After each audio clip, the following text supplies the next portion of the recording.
বাগদা এলাকায় হঠাৎ কালবৈশাখীর তাণ্ডবে ব্যাপক ক্ষয়ক্ষতির অভিযোগ উঠেছে। মাঠের ফসল থেকে শুরু করে সাধারণ মানুষের ঘরবাড়ি সব জায়গাতেই ক্ষতির চিহ্ন। আসুন আমরা জেনে নিই কৃষকের মুখ থেকে। আপনার বাড়ি কোথায়? বাড়ি চানপাড়া। চাঁদপুর। আপনার নাম কি? কুমার দাস। গতকাল ঝড় ঠিক কেমন হয়েছিল? বেকায়দা ঝড়, বেকায়দা বলতে? অনেক মানে ভয়ঙ্কর ঝড়। আপনার কতটা ক্ষয়ক্ষতি হয়েছে? কতটা আমার পটল ক্ষেত নষ্ট হয়ে গেছে 1 বিঘে, আর 1 বিঘে বরস একদম পাট হয়ে গেছে। কোনো রকম সরকারি বা রাজনৈতিক কোনো নেতৃত্ব কি আপনার সাথে দেখা করতে এসেছেন? চাষি মহলে আমরা গরিব মানুষ, আমাদের ক্ষতি হয়েছে ঝড়ে, তাকে এসে যোগাযোগও করিনি। আমাদের কিছু সাহায্যপত্র না দিলে আমরা কী করে বেঁচে থাকবো? মরে যাওয়া ছাড়া আমাদের কোনো রাস্তা নেই। আমার এই 1 বিঘে পটল, 1 বিঘে বরজ আমার সব মাটি সমান হয়ে গেছে। চাষের কতটা ক্ষতি হয়েছে? আমার এই যে 1 বিঘে ধান, দেখো এই 1 বিঘে ধান কালকে দুপুর 12টায় ঝড় এসছে, সেই ঝড়ে পুরো শুয়ে গেছে ধানটা, একটা ধানও খাড়া নেই, পুরো মাটিতে লটিয়ে পড়েছে। আর তার কাটার ভিতরে জমি আছে, সেই জমিতে 10 কাঠা কুদ্রি আছে, কুদ্রির বান একটাও খাড়া নেই, পুরো মাটিতে শুয়ে গেছে। বরজ একটু বরজ আছে আমাদের বিঘেখানিক, সেই বরজের বেড়া টেরা পুরো বুড়ো হয়ে গেছে। বরজটা তবু একটু বেঁচে আছে, কিন্তু ধানটা ক্ষতি হয়ে গেছে আর ভিতরে কুদ্রিটা ক্ষতি হয়ে গেছে। বাড়ির কোনো ক্ষতি হয়েছে কি? বাড়ির আপাতত বাড়ির কোনো ক্ষতি হয়নি, বাড়িটা ভালোই আছে, কিন্তু মাঠে চাষাবাদ আমাদের পুরো ক্ষতি হয়ে গেছে। এই ক্ষতির পর এখন আপনার সংসার কিভাবে চলবে?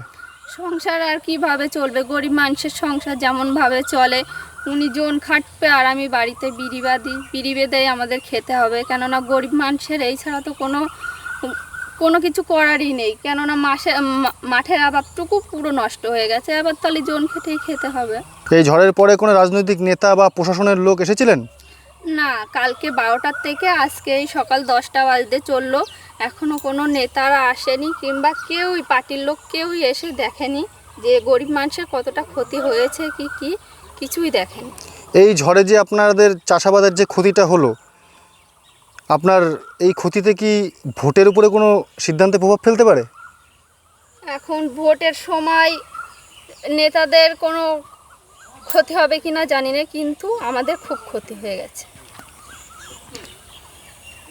ভোটের সময় তো সবাই এসে ভোট চাবে যে আমাকে ভোটটা দেবেন, কিন্তু এখন যে গরিব মানুষের এতটা ক্ষতি হলো, 1 বিঘে পুরো ধান পড়ে গেছে, মাঠের কুদ্রিটা নষ্ট হয়ে গেছে, বরজের বেড়া ভেঙে গেছে, কিন্তু গরিব মানুষের দেখার বেলায় কোনো নেতা নেই।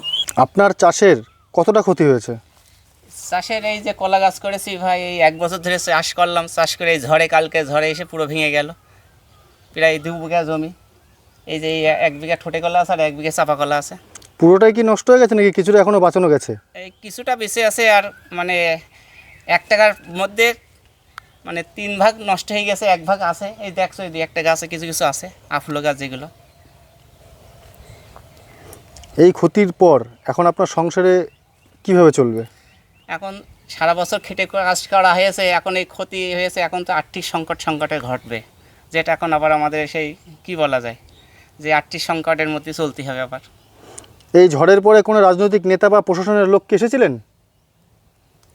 ওটা কি করে বলবো, ওটা প্রশাসনের ব্যাপার, ওটা এখনও পর্যন্ত আমাদের গ্রামে এসছে কিনা আমি সঠিক জানি না, তো আমি বলতে পারছি না।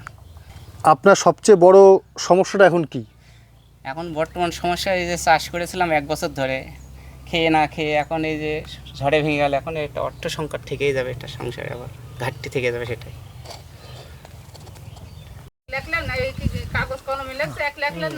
আমি তো ভাই ব্রাদার। আপনার চাষের কতটা কি ক্ষতি হয়েছে? আমার 10 বিঘে জমি, পটল ছিল, কলা বাগান ছিল, ধান ছিল, সব শেষ। আর গ্রামের সমস্ত চাষির সবই ওইরকম শেষ। মানে গতকালে যে ঝড়টা হয়েছিল সেটা ঠিক কীরকম ঝড় হয়েছিল?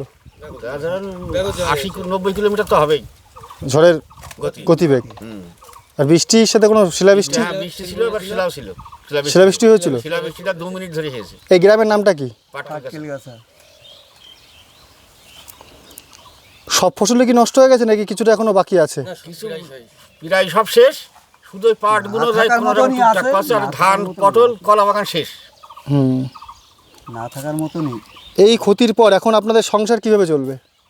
সংসার এখন যেভাবে চলে কি করব সেইভাবে চালাতে হবে। ঈশ্বর যেভাবে নিয়ে যাবে সেইভাবে ঈশ্বরের তো ইয়েতে এছাড়া আমাদের করার কিছু নেই। এই ঝড়ের পরে কোনো রাজনৈতিক নেতা বা প্রশাসনের লোক কি এসেছিলেন? এখন আসেনি, দেখেনি আমাদের। ভোটের সময় এই ধরনের পরিস্থিতিতে আপনি কি আশা করছেন? নেতারা এসে দেখুন, নেতারা এসে দেখুক, যা একটা চিন্তা ভাবনা করতে হবে, যেটা ভালো হবে সেইটাই। এখন নেতারা কি করবে না করবে সেটা তো আমরা বলতে পারবো না এখন। কি বড় বড় কথা বলে যাচ্ছে। হ্যাঁ, সবেমাত্র আজ এই গত এখনো রায় তো আসেনি, 24 ঘন্টাও হয়নি। আপনাদের এই যে চাষবাসে যে এত যে ক্ষতি হলো, সামনে ভোটের উপরে কি কোনো প্রভাব পড়তে পারে? প্রভাব পড়তে পারে।